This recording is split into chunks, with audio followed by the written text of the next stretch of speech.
Ce matin, je vous propose une lecture. Je vais demander au frère, au pasteur Innocent Ketka de nous lire ce passage-là. Dans 1 Roi chapitre 19, nous allons lire le verset 3 et le verset 18. Disons le verset 3. Élie, voyant cela, s'en alla pour sauver sa vie. Il arriva à Bersabée, qui appartient à Juda, et il laissa là son serviteur. Verset 18.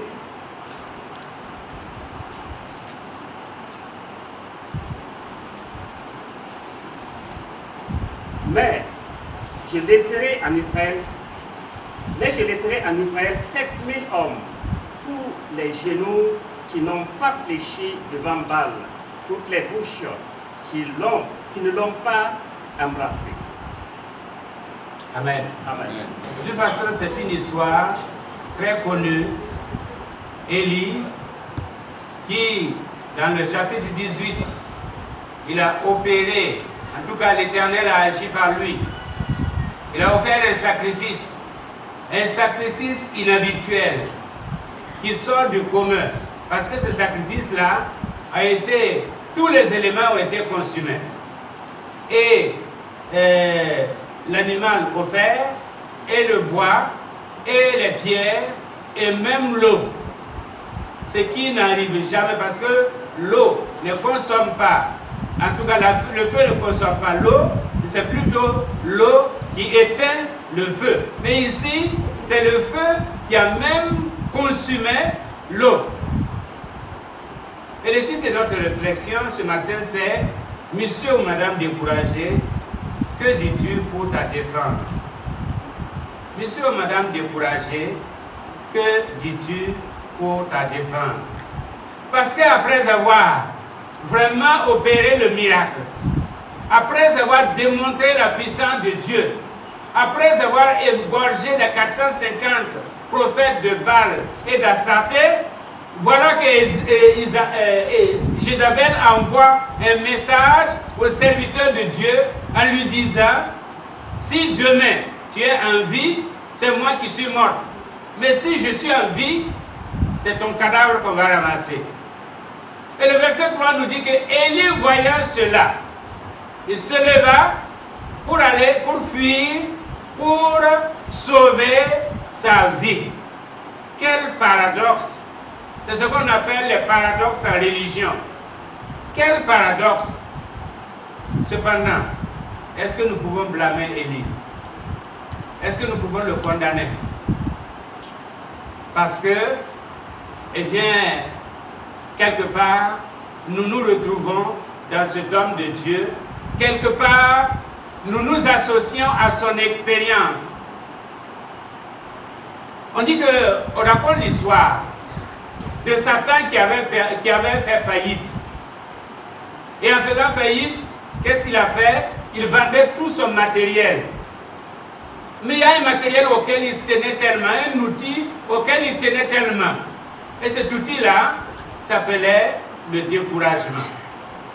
Et à la question de savoir, mais pourquoi tu tiens tellement à cet outil-là, il a répondu, ce que vous ne savez pas, c'est qu'avec ça, je peux abattre le serviteur le plus zélé, le chrétien le plus zélé pour la cause de l'évangile. C'est pourquoi j'y tiens. Parce qu'avec ça, je peux affaiblir le royaume de Dieu, ne serait-ce que pour un temps. Je peux ralentir le plan de Dieu dans la vie de quelqu'un, ou en tout cas l'œuvre de Dieu dans une certaine localité à cause du découragement. Par définition, le découragement est une dépression. C'est une dépression sous sa forme mineure. C'est une dépression. Et si vous voulez, c'est une sorte de folie. Mais c'est la folie douce, la folie interne, la folie elle peut être agressive, tout dépend. Parce qu'un homme dépressif, une femme dépressive peut être en même temps agressif ou agressive. Qu'est-ce qui s'est passé dans la vie d'Élie? Sa vie, cette partie de sa vie-là, nous donne quelques leçons. D'abord, nous apprenons que de l'attitude d'Élie, le découragement survient après une période d'intense activité. Le découragement vient après que vous avez fait quelque chose pour Dieu. Le diable n'attaque pas les paresseux. Il n'a que fait des paresseux. Les paresseux, il sait qu'il les a pour toujours. Ils ne vont jamais faire quelque chose. Ce sont ces gens qui disent « Msawayiki » et qui ne se lèvent jamais. Eux, ils n'effraient jamais le diable. Ceux qui effraient le diable, ceux qui causent des insomnies au diable, ce sont ceux-là qui sont actifs et constamment actifs dans l'œuvre de Dieu, qui ne se reposent pas, mais qui continuent de travailler jour et nuit pour le Seigneur. Le diable, il ne se repose pas. Et généralement, après une période d'intense activité, nous avons tendance à dire « Seigneur, j'ai droit à quelques jours de repos. Laisse-moi au moins jouir des fruits de mon travail. Laisse-moi jouir. Nous avons construit une église, mais au moins donne-moi une semaine pour que je puisse me réjouir, et contempler ce que nous avons fait ensemble. » C'est en ce moment qu'il vient. Et comme on dit, soit tu te bats ou tu te fais abattre. Avec le diable, il n'y a pas de répit, il n'y a pas de cessez le feu. Soit tu te bats ou tu te fais abattre. Si tu es actif pour le Seigneur, si tu travailles pour le Seigneur, sache que le Seigneur le diable ne te laissera pas en paix. Il sera toujours aux aguets, il va guetter les moindres failles et il va revenir et eh bien, ça va t'entendre, comme on dit, dans le langage courant. Deuxièmement, le découragement fait suite à une évaluation erronée et humaine, voire même imaginaire, des forces en présence. C'est une évaluation erronée, une évaluation humaine, une évaluation imaginaire des forces en présence. C'est vrai que Jézabel, c'était vraiment l'incarnation du diable. C'était l'incarnation du mal. C'était celle-là qui, quand elle dit de faire quelque chose, on fait. Quand elle dit de tuer telle personne, on tue. C'est vrai. Mais il venait de faire face au roi. Il venait de faire face aux serviteurs de Jézabel, c'est-à-dire les prophètes de Baal et d'Astarté. Et maintenant que c'est Jézabel qui envoie en tout cas la menace, eh bien Élie est découragé. C'est une évaluation erronée. Erronée des forces en présence. Et comme nous aimons le dire, nous avons soit un Dieu puissant et un grand Dieu et un petit problème, ou nous avons un grand problème et un petit Dieu. À nous de choisir. Si nous avons un grand Dieu et un petit problème, quelles que soient les forces qui viennent contre nous, nous allons dire, Satan, tu es vaincu et tu seras toujours vaincu. Le serviteur d'Élisée a commis la même erreur. Quand il est sorti dans la ville de Dothan et qu'il a vu les Syriens qui entouraient toute la ville, il est retourné et il a dit à Élisée, eh bien aujourd'hui, ça n'est fait de nous. Parce que les Syriens, eh bien, ils sont venus, toute l'armée là, toute une armée qu'on a envoyée pour se saisir de 2 personnes. Si vous voulez, même d'une seule personne. Parce que c'est Élisée qui constituait le danger. Mais Élisée est sorti. Il a dit au serviteur, tu vois, moi je vois ce que tu ne vois pas. Moi je sais ce que tu ne sais pas. J'ai confiance en quelqu'un qui ne m'a jamais trahi. C'est pourquoi je vais prier. Ce n'est pas pour toi. Comme Jésus a dit à ses disciples, je prie. Je Père, je te prie. Non pas pour moi, mais pour eux. Pour qu'ils voient et qu'ils croient. Élie a prié. Et Dieu a ouvert les yeux de ce serviteur-là. Et il a vu une armée beaucoup plus grande, mieux équipée. Une armée effrayante qui entourait les Syriens maintenant. Et ce serviteur-là, eh bien, il a été rassuré. Et ils n'ont même pas eu à engager de combat. Élisée est sorti, il a prié, et qu'est-ce qui s'est passé? Les Syriens sont devenus aveugles. Les navires, c'est les navires, les quoi? Hein? Les navires, les cancampés. Les navires, les cancampés, eux, ils sont bien. Mais ils sont devenus navires, les cancampés. Ils ne pouvaient plus rien faire. On les a conduits comme un troupeau de moutons dans la ville de Samarie, au milieu de leurs ennemis. Gloire au Seigneur. Nous n'avons même pas à combattre. Parce que celui qui est avec nous, il a déjà remporté la victoire. Et il nous amène dans la victoire. Il nous conduit dans la victoire. C'est pourquoi faisons une évaluation juste des forces en présence. Et quelle que soit l'adversité, nous nous disons, avec Dieu, nous sommes plus que vainqueurs. Amen. Dieu reste égal à lui-même, quelle que soit la situation. Celui qui a fait la promesse est fidèle. Et sa fidélité est un bouclier pour nous. Et d'ailleurs, le psalmiste dit, le nom de l'Éternel est une tour forte. Le juste s'y réfugie et trouve le secours ou trouve le salut. Ne magnifions pas les muscles du diable. Magnifions les muscles de notre Dieu. Satan, il est vaincu. Et il sera toujours vaincu. Ce n'est pas dans sa situation qu'il ne sera pas vaincu. Il est vaincu pour tout le monde et pour tout le temps. Saisis la victoire. Troisièmement, le découragement nous fait quitter notre position d'avant-garde. Dieu nous a placés quelque part pour agir. Dieu nous a placés quelque part pour œuvrer pour lui. Ce n'est pas pour rien, ce n'est pas par erreur que vous êtes dans cette église. Je ne le crois pas. Je ne le crois pas. Dieu vous a placé ici pour quelque chose de précis. Mais le diable aussi sait. C'est pourquoi il sait ce que vous allez faire ici est très important. C'est pourquoi il vous attaque. Et quand il attaque, eh bien, la tendance, c'est à prendre la tangente. Dans toutes les situations. Dans toutes les situations. La fuite peut être physique, mais la fuite est surtout spirituelle. Elle est spirituelle, elle est psychologique. Quand on fuit, on dit à Dieu, si c'est comme ça, je ne prie plus.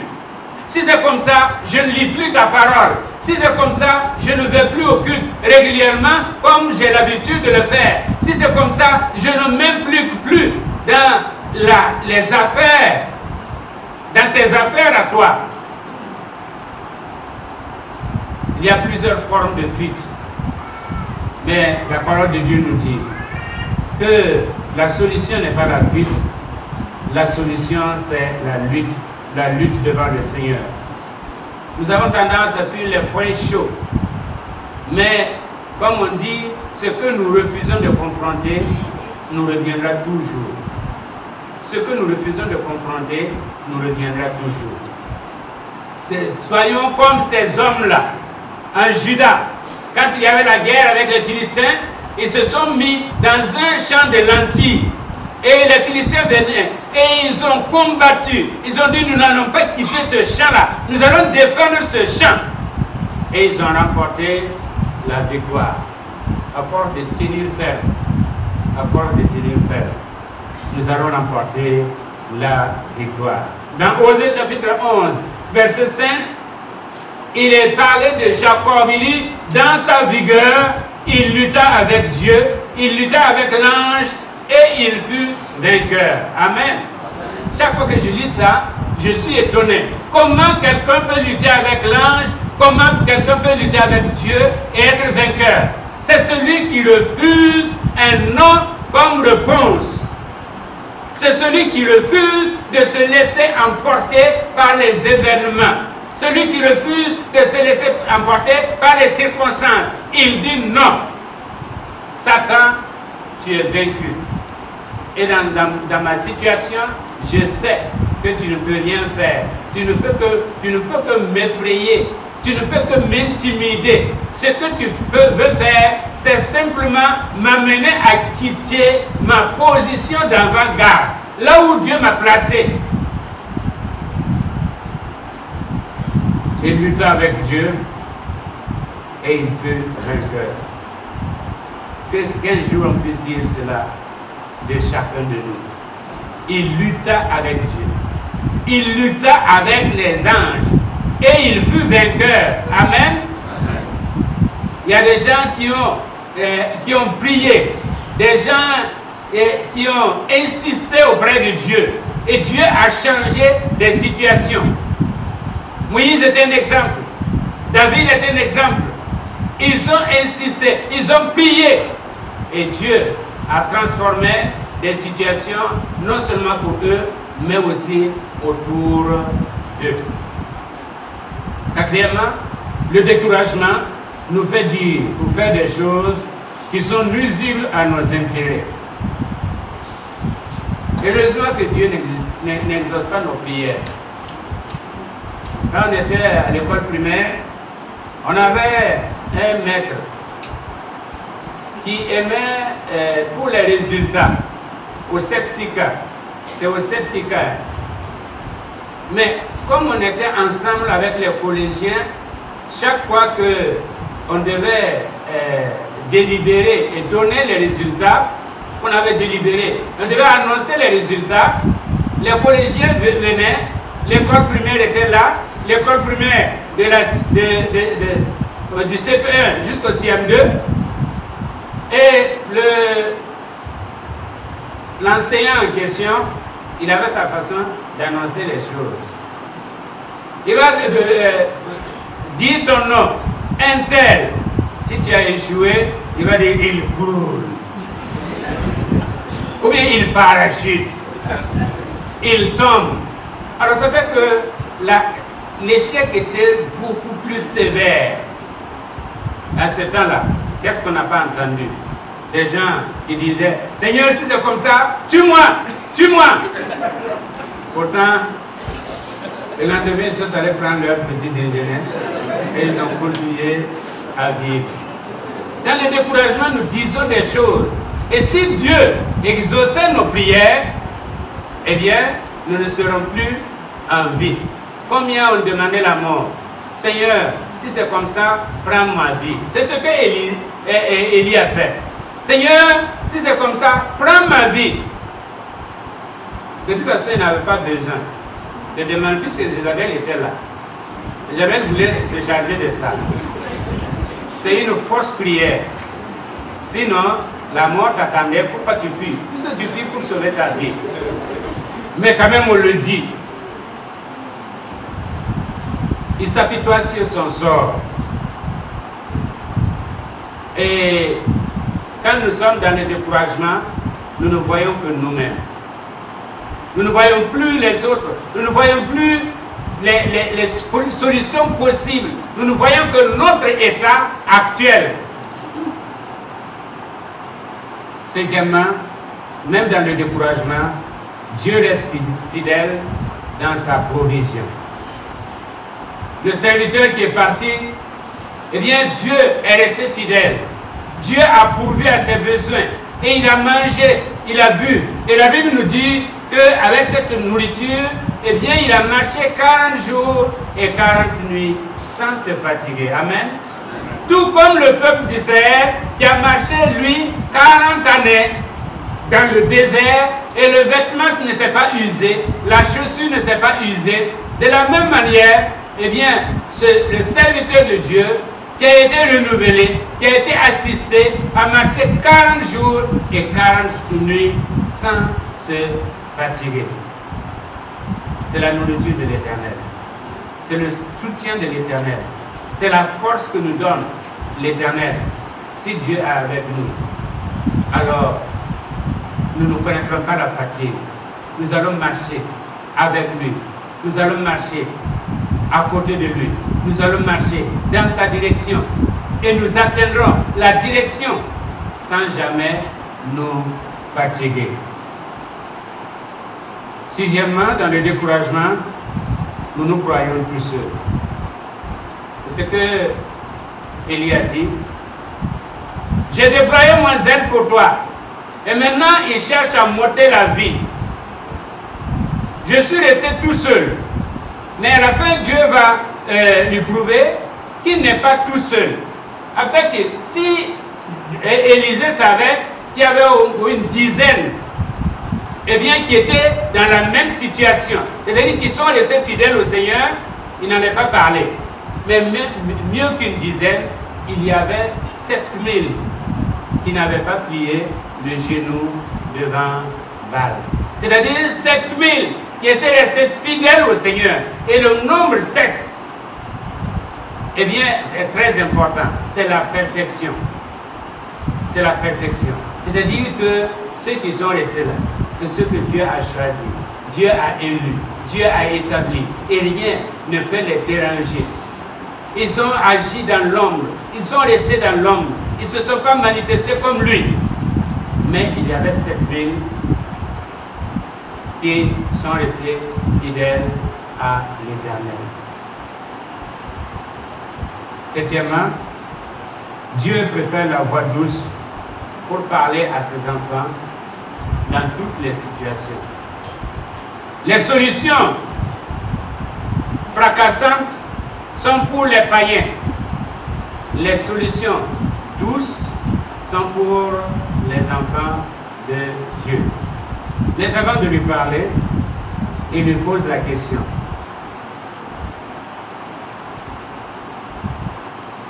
Il lui dit, que fais-tu ici? Tu n'as pas le droit d'être dans cette situation. Et quand il dit, que fais-tu ici? Ce n'est pas la localité en tant que telle, mais c'est la situation mentale et spirituelle, voire même psychologique. Pourquoi tu es comme ça? Pourquoi tu es dans cette situation? Pourquoi est-ce que tu as fait tout ce déplacement-là? Pourquoi tu es dans un tel état d'esprit? Pourquoi? Présente ton mémoire en défense. Donne-moi tes raisons à toi. Viens, dis-moi, est-ce que tu as des raisons valables de quitter ta place, d'être là, de te retrouver à ces lieux? Est-ce que tu as des raisons valables? Alors nous aurions aimé que Dieu, quand nous sommes comme ça, que Dieu nous t'apporte, que Dieu soit maternel, paternel, et qu'il nous t'apporte sur l'épaule en disant, je te comprends, tu as raison. Oh, pauvre de toi. Oh, je suis vraiment touché par ta situation. On va voir ce qu'on va faire. Non, non, ça, c'est pas la solution de Dieu. Mais que fais-tu ici? Que fais-tu ici? Je ne te veux pas ici. Je ne t'ai pas programmé pour ici. Il faut que tu quittes ce lieu. C'est une zone de stationnement limitée. Tu ne peux pas rester longtemps dans cette situation. Tu quittes. Puis ensuite, il lui demande maintenant, et repars. Reprends ton chemin. Reprends ton chemin. Parce que la mission d'Élie n'était pas finie.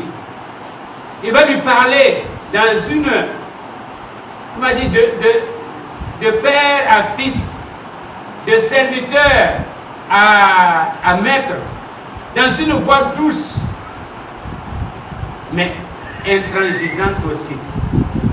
Comme je le disais, c'est Nietzsche qui l'a dit, Eh bien, les réussites les plus marquantes de notre vie ne sont pas les plus fracassantes, mais les plus silencieuses. Et dans cet entretien, la voix douce, parce qu'auparavant, il y a eu du bruit, il y a eu du vent, il y a eu même du feu. Dieu n'était pas dans tout ça. C'est quand il y a eu un vent doux que l'Éternel s'est présenté à Élie pour lui parler. Et il lui dit, reprends ton chemin. C'est-à-dire que si nous nous décourageons, et si nous marquons un certain recul, en fait nous avons perdu du temps. Parce que quand nous allons revenir à Dieu, nous allons reprendre, nous repartons à la case départ. Nous reprenons là où nous avons quitté. Nous retournons là où nous étions. Reprends ton chemin. Parce que la mission d'Élie n'était pas finie. Il devait préparer la relève. Il devait oindre Azaël. Il devait oindre Jéhu. Et il devait oindre Élisée pour continuer l'œuvre que Dieu a commencé. Élie, Dieu réservait mieux que la mort pour lui comme moyen pour quitter ce monde. Il ne devait pas passer par la mort, il devait être enlevé. C'est pourquoi en demandant la mort, Dieu n'a pas exaucé, parce que Dieu avait une meilleure solution pour lui, pour quitter ce monde.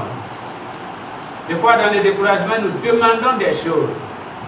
Nous envisageons des choses. Et Dieu a mieux que ça pour nous. Dieu a préparé mieux que ça pour nous. Que nous faisons comme cet homme qui a demandé, donne-moi, laisse-moi aller sur ces monticules-là, alors que Dieu avait préparé toute une montagne de bénédictions pour nous. En conclusion, je dirais, es-tu découragé ce matin?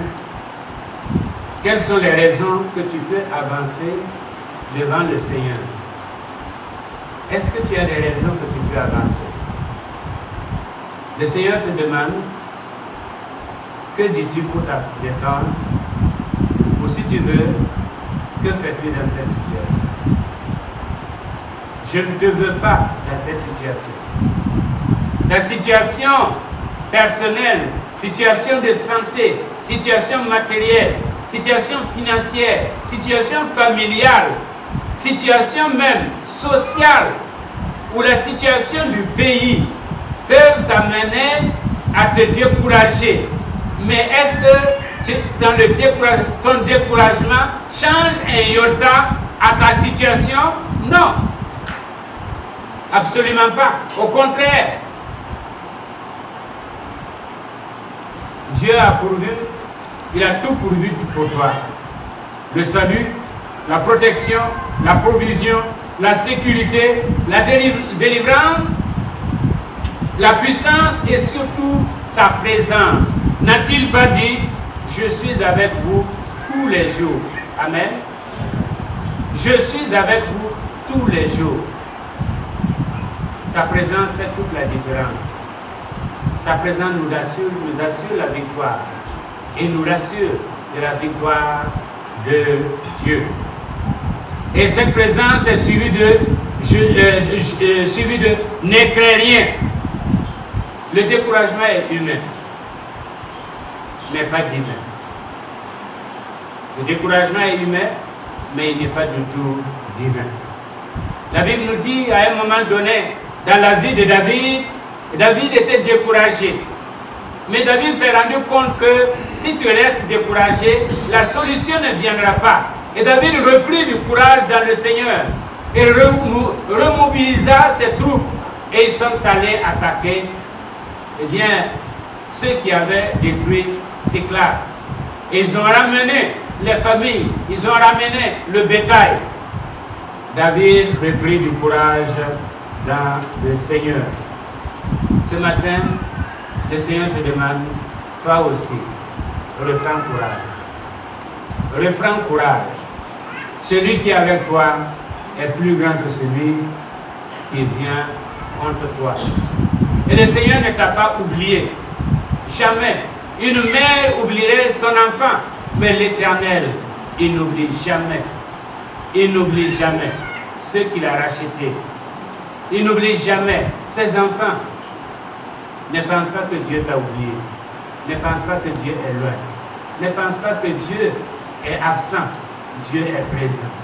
Il est tout près de toi. Et simplement, il veut te dire, lève les yeux vers moi. Et regarde le secours que je vais t'apporter, le secours que je vais te donner. Et tu pourras me rendre grâce. Et tu pourras me glorifier. Et tu pourras dire, l'Éternel seul est Dieu.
Lord.